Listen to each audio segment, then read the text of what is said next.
You're listening to the Diplomats podcast on Asian geopolitics. As always, I'm your host, Ankit Panda from New York City. And today I'm very happy to be joined again by Shannon Tiezi, the Diplomats editor-in-chief and resident China hand. Thanks for joining me, Shannon. Always a pleasure, Ankit. Well, I'm really glad to have you back on the podcast since we have quite a bit to discuss when it comes to China. So we're recording this in early November.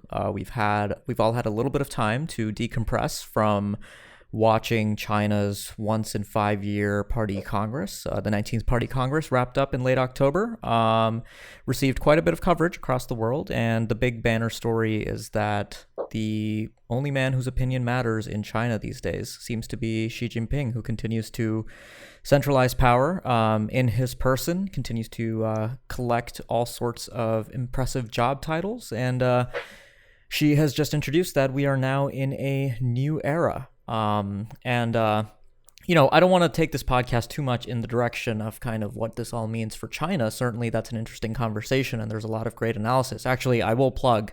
If you haven't read the November issue of The Diplomat, do check it out. There's a fantastic interview with Willie Lam where he gets into some of these questions that a lot of China watchers wrangle with about where the country's going, what it means that there isn't an obvious successor to Xi Jinping. But Shannon, what I really want to get into today is the geopolitical and international relations implications of what we saw at the Party Congress. So I guess the first question I wanted to begin with is, every China watcher had some set of expectations going into the Party Congress. I know people were, doing betting pools about which people would make the final Politburo Standing Committee. So everybody had their expectations. Some people turned out to be wrong. I turned out to be wrong on a few things. And I'm just wondering, when it comes to kind of what you'd expected, how did the reality of the Party Congress match up with what you'd expected? Well, first of all, I will say this up front. I am not an expert on the kind of what they sometimes call pandaology, the Chinese version of Kremlinology, where you're reading the tea leaves and guessing who's going to move up, who's going to move down. But so that said, I did not have a list of names that I was betting on. But in terms of general things that kind of surprised me, I would say the one thing is I was thinking that Wang Qishan would be left on the Politburo Standing Committee. He was, one of Xi's closest allies on the previous Politburo Standing Committee, ran the Central Commission on Discipline Inspection, which meant he was sometimes referred to as the anti-corruption czar. He was basically the point man for this massive drive to clean up corruption in the CCP under Xi Jinping. And as most people who've been following this know, he was too old, according to the informal but generally understood retirement age rules for the CCP, which says if you're 68 or older, you've got to step down. If you're 67, you can stay on for another term. A lot of people, myself included, were originally thinking that Wang would be allowed to stay on, both because he's very close to Xi and very important in the anti-corruption efforts, but also because it would be kind of testing the waters for Xi himself to break those retirement age rules come 2022. And that obviously did not happen. So that was the biggest surprise for me. A lot of the other stuff was definitely important and significant, but kind of expected by the China watching community. Xi Jinping's contribution to party ideology being enshrined in the constitution. For example, in that very bulky phrase, Xi Jinping thought on socialism with Chinese characteristics in the new era. And loyalty to Xi as the core also being enshrined in the party constitution. This is really just a display of how effective Xi has been in consolidating his control of the party. But for whatever reason, whether it's the accusations of corruption that have been floating around or Xi just didn't think it was worth fighting for against the retirement age traditions, Wang ended up being let go. Right. So, you mentioned the enshrining of Xi Jinping thought in the Constitution. Does this basically mean that as long as Xi Jinping is alive, he will remain effectively the leader of China, even if he does step down in 2022? I mean, Jiang Zemin has loomed large for many years now, and is Xi just setting himself up for basically a lifetime of political primacy, even if he's no longer formally the president after 2022? Yeah, I would definitely read it that way. And actually, Willie Lam, you mentioned his interview. He notes that this essentially makes Xi Jinping emperor for life. No other leader since Mao Zedong has had their name enshrined in the constitution like this while they were still alive. The only other leader whose name is in the party constitution is Deng Xiaoping, and that happened after he had passed on. So Jiang Zemin and Hu Jintao have their signature slogans in the party constitution, but not their actual names. We now have Xi Jinping thought enshrined in the constitution alongside Mao Zedong thought, which is, very significant symbolism going on there. So now, in some ways, the question of whether or not she stays on as the actual general secretary of the CCP in 2022 is a moot point, because he could easily pass on the title in accordance with the tradition that you only hold it for 10 years, and just roll behind the scenes, which, as you pointed out, is something that Jiang Zemin has done, and he did not have nearly the wealth of titles that she has accumulated. Right, right. So yeah, that's, definitely, I think the banner takeaway is that China and the person of Xi Jinping are effectively closer together than ever, and what she wants will be a big part of what China does in the world. And, he told us a lot about what China would be doing in the world in his 30,000 word, 3+ hour speech, which I admittedly will say that I did not read the whole thing. So most of what I've been relying on is actually secondary information here, but there's been a lot of very good analysis, including at the Diplomat, of Xi Jinping's speech. And I actually wanted to refer to a great article in the Washington Post written by Rush Doshi, where he kind of broke down, he did a little bit of, semantic analysis, I guess you could say. Well, he just counted up how many times various phrases appeared in the speech, which was a little telling. National rejuvenation appeared 27 times in Xi's speech. And in 2012, in Hu Jintao's final speech, it had appeared just 7 times. So it seems to be a much bigger component of at least what Xi sees here as the project for China leading up to 2049, the centennial of the People's Republic.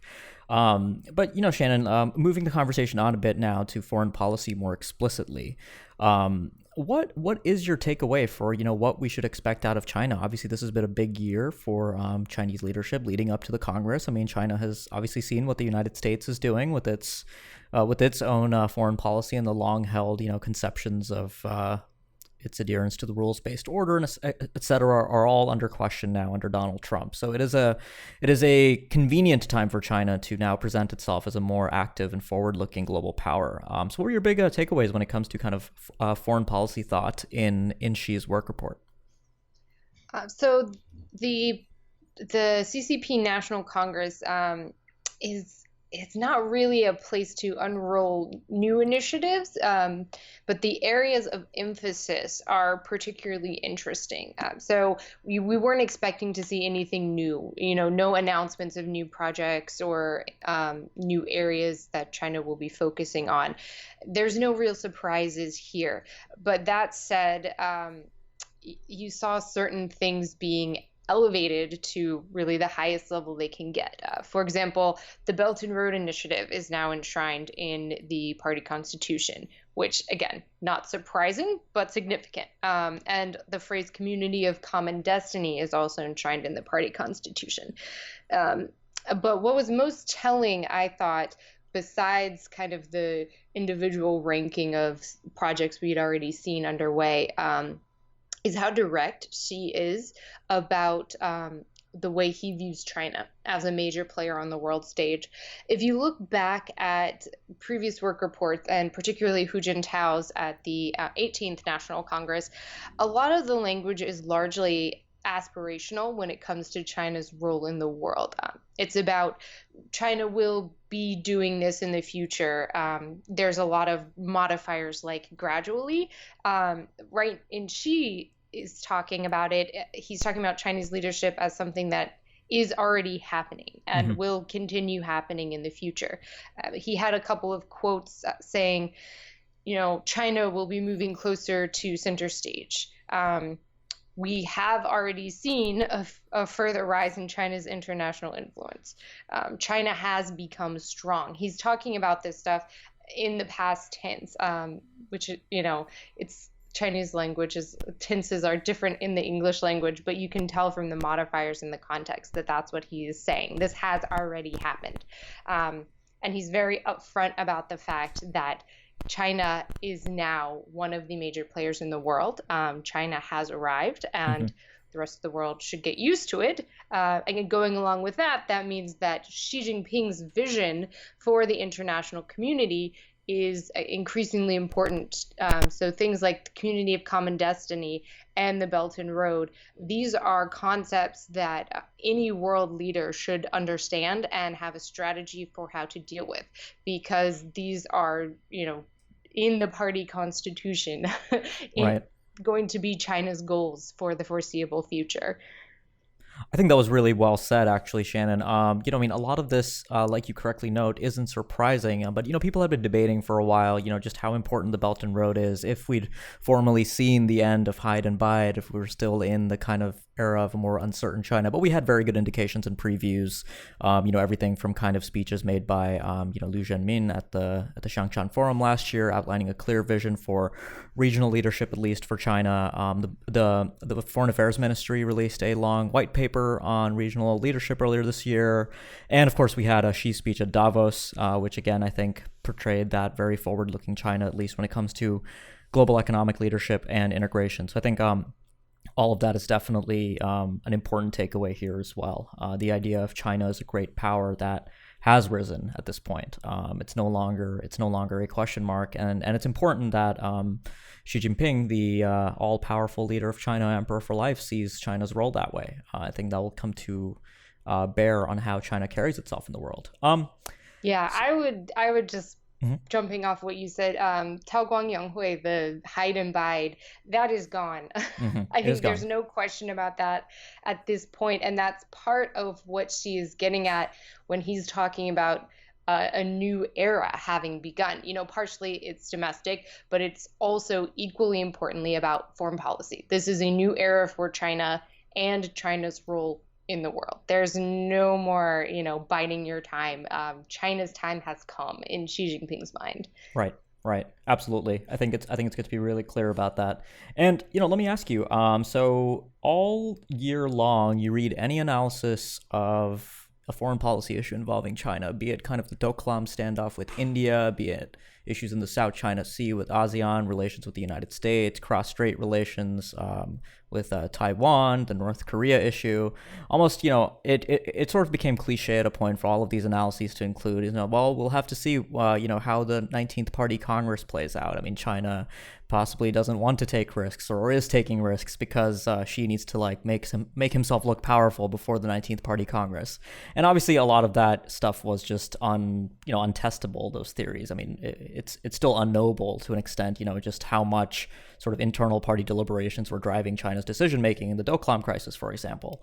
But I wanted to ask you, now that, Trump is heading to Asia, he'll be in Beijing, and North Korea is a big part of the agenda. South China Sea might come up. We've seen kind of 4 freedom of navigation operations in 5 months, a little bit of unprecedented activity there by the United States. Do you expect, in the next few months that we'll see a newly muscular China kind of triumphantly out of the 19th Party Congress, power consolidated around Xi, looking to potentially accept more risk in how it interacts with the United States and regional powers, including India and Japan?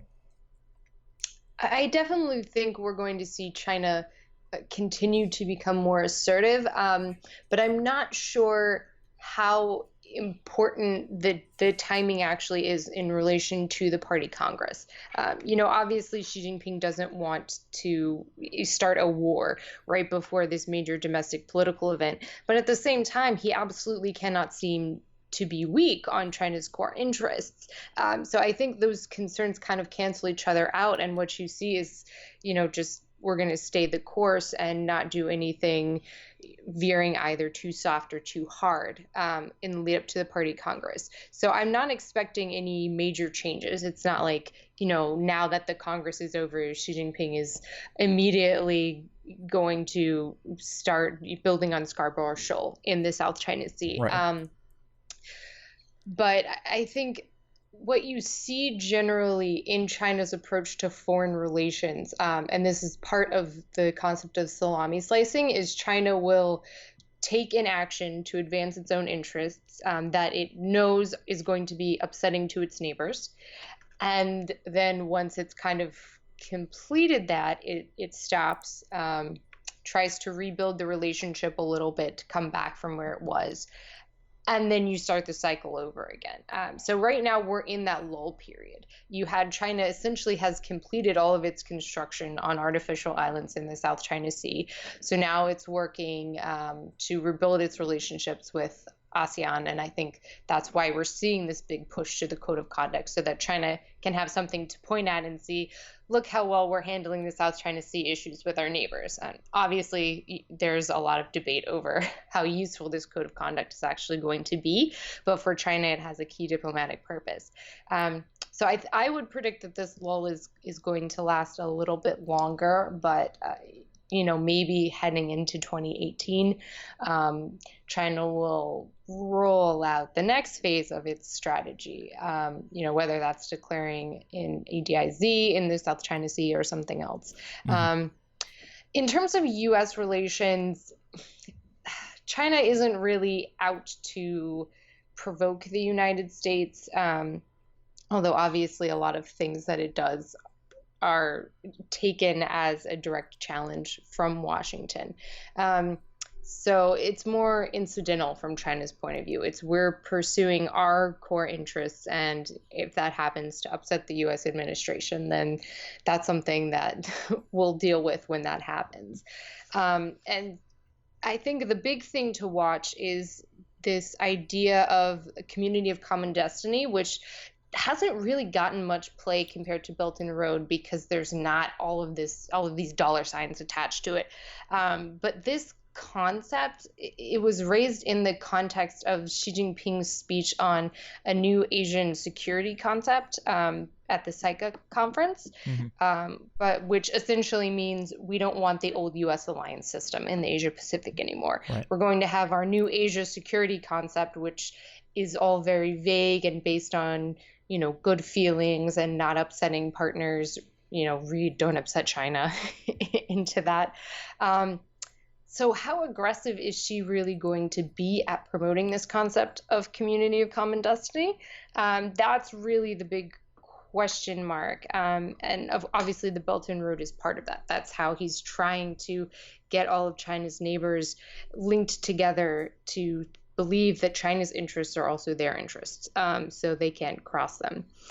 And depending on how forceful he's willing to be, we could see a more rapid escalation of tensions, or we could see what we have seen already, which is kind of this slow but steady buildup of Chinese influence in regional states. Mm-hmm. Yeah, there's no question in my mind that the assertiveness, Chinese assertiveness is going to dissipate in any way. She was very clear. I think the English translation of his words was, China's resolved to never give up its own legitimate rights and interests, and will never swallow the bitter fruit of damage to its own interests, which I think we've seen in how China's carried itself, obviously, in recent years. So that's unlikely to go anywhere. And on the point you made about the community of common destiny, it's interesting, even in the late days of the Obama administration, almost contemporaneously to China unveiling this concept, you have the United States sort of counter that with the Principled Security Network, which Defense Secretary Ash Carter was talking about quite a bit in 2016. But now you have this new concept of free and open Indo-Pacific coming out that Trump is supposed to explicate in a speech in Da Nang, Vietnam, on the sidelines of APEC. So that's going to be something to watch for, is how the United States and China have operationalized these competing concepts between them. So, when it comes to, so we've talked a bit about, just what to expect in the coming months. I have a question too about North Korea. Here, I don't know that we actually have any useful data out of the Party Congress itself. But I just wanted to get your perspective, Shannon, since I know you follow this and the China-North Korea relationship more broadly.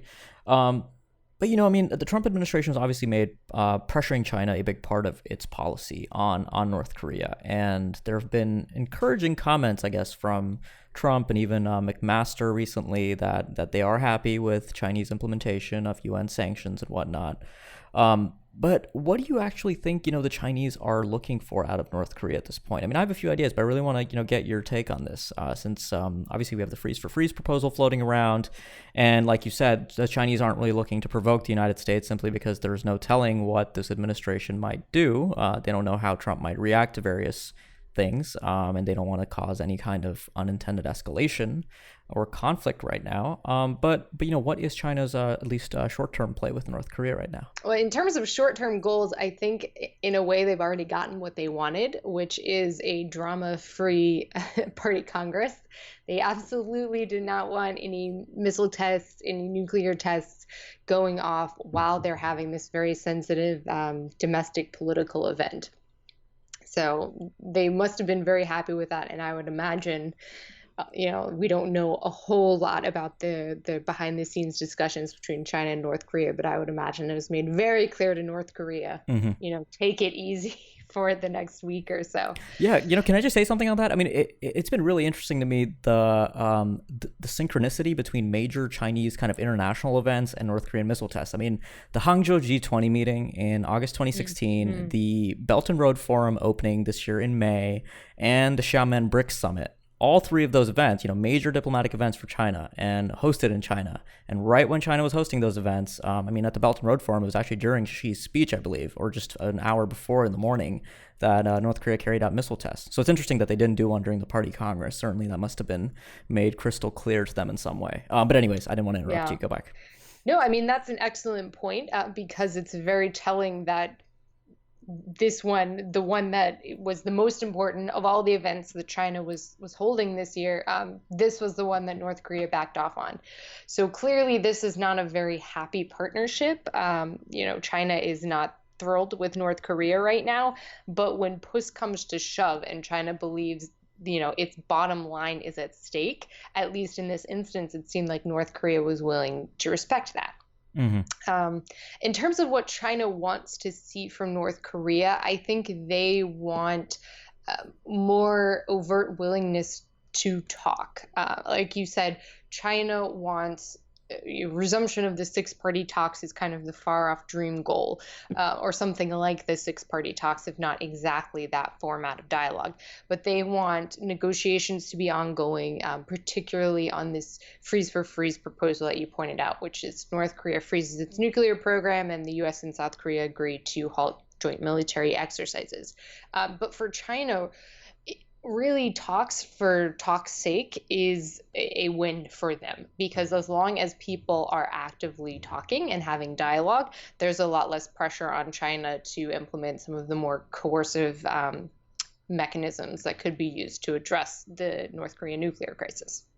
So from that end, I think China wants North Korea, Kim Jong-un, to be a little bit more overt about being willing to talk. We've seen not great rhetoric coming out of North Korea, which you usually are seeing very harsh and hawkish rhetoric from North Korea, but it doesn't seem like Pyongyang is really that interested in talks at the current moment. And I think China wants at least North Korea to say that it's willing to talk, so that even if the United States, South Korea, Japan, Russia, the other members of the six-party talks aren't willing to talk, at least China can say, well, North Korea is willing. We're willing to talk. It's you guys' problem. You're the ones who aren't willing to have dialogue. So that's kind of what China, I think, most realistically would expect to see from North Korea. I think China's dream is that North Korea will eventually follow its example, open up its economy, become a quote unquote normal state on the world stage without actually changing its political system in a way that could be destabilizing to the wider region. But that is so far off, it's not even really worth talking about right now. Definitely. Well, hey, Shannon, I think that's all the time we have for today, but thanks so much for joining me and providing your insight. Yeah, it's always great talking about this stuff with you, Ankit. Absolutely. And like I said, if you missed that interview with Willie Lam, go check it out. It's in the Diplomats magazine. You can subscribe to that on our website. And stay tuned for more episodes of the podcast. And if you like what you've heard, make sure you subscribe. And if you're a subscriber but you haven't left us a review yet on iTunes, please do that. It really helps get the word out about the show. Thanks a lot for listening.